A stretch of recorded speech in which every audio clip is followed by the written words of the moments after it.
Transfobia. Quizá hayas escuchado ese término recientemente para referirse a aquellas actitudes y comportamientos irracionales de rechazo, aversión o discriminación en contra de las personas transgénero. La premisa de la que parte es algo así como: ser trans es algo incorrecto que debe ser corregido y suele justificarse o camuflarse en ideas erróneas sobre ser trans. A continuación, discutiré 5 errores acerca de las personas trans. 1. Las personas trans afirman ser algo que no son. Este error suele provenir de no diferenciar apropiadamente sexo de género, así como a desconocer qué es la identidad de género. Veámoslo en una situación típica donde una persona trans dice «me identifico como mujer» y una persona transfóbica le señala «eres hombre». La primera ha afirmado algo sobre su identidad de género, mientras que la otra se ha referido al sexo reproductivo. Es claro que no están hablando de lo mismo. La persona trans no ha afirmado ser algo que no es, pues no ha dicho que tiene atributos reproductivos que no posee.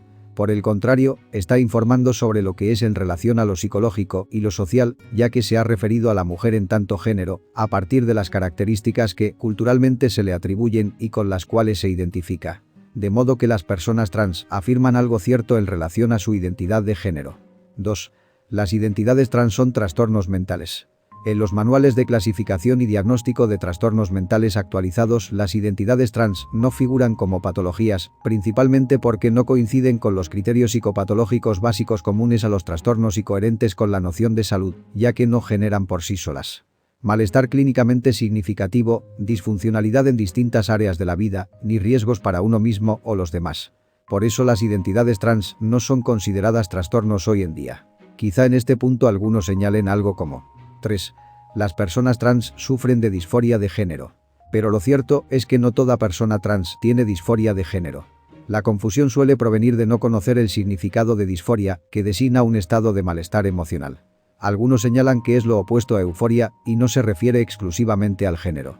Solo en algunos casos, la incongruencia entre sexo e identidad de género y el fuerte deseo de vivir de acuerdo al género deseado puede dar lugar a estados de angustia, inquietud o malestar.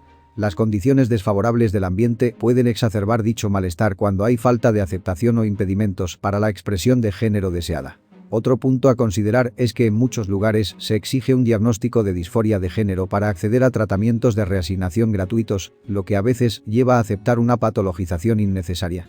De cualquier forma, solo cuando hay un marcado malestar emocional se diagnostica disforia de género, y no por la mera incongruencia entre sexo y género.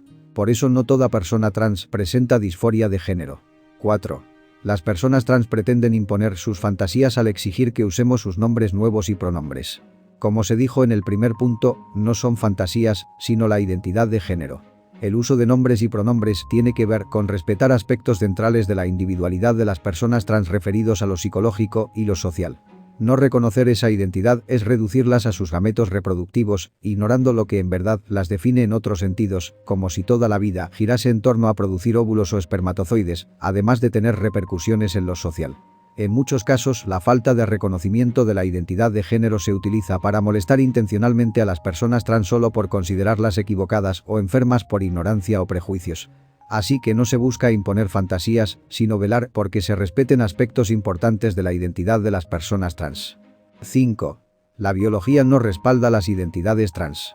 Quizá la biología centrada en la reproducción no, pero ¿acaso le compete a esa perspectiva hablar de la identidad de género? No realmente, pues su finalidad es explicar la reproducción, no entender a profundidad el aspecto psicológico y social de los seres humanos, de modo que es absurdo apelar a ella para invalidar un asunto que no le corresponde analizar. Por otro lado, la biología también habla del fundamento material de los fenómenos psicológicos, como la identidad. Las variaciones en cuanto a la identidad de género solo reflejan las distintas formas en las que puede estructurarse el cerebro humano en ese aspecto. Por eso, aunque algunas personas sean inicialmente clasificadas en un sexo por sus atributos reproductivos, existe la posibilidad de que su identidad se desarrolle en otro sentido, pudiendo no coincidir con el esperado. Por eso las identidades trans tienen un fundamento biológico distinto al de la reproducción. Finalmente, cabe señalar que la creciente visibilización de las identidades trans ha generado un debate sobre la pertinencia de las categorías sexuales clásicas para clasificar la complejidad presente en los seres humanos y la necesidad de clarificar ciertos términos.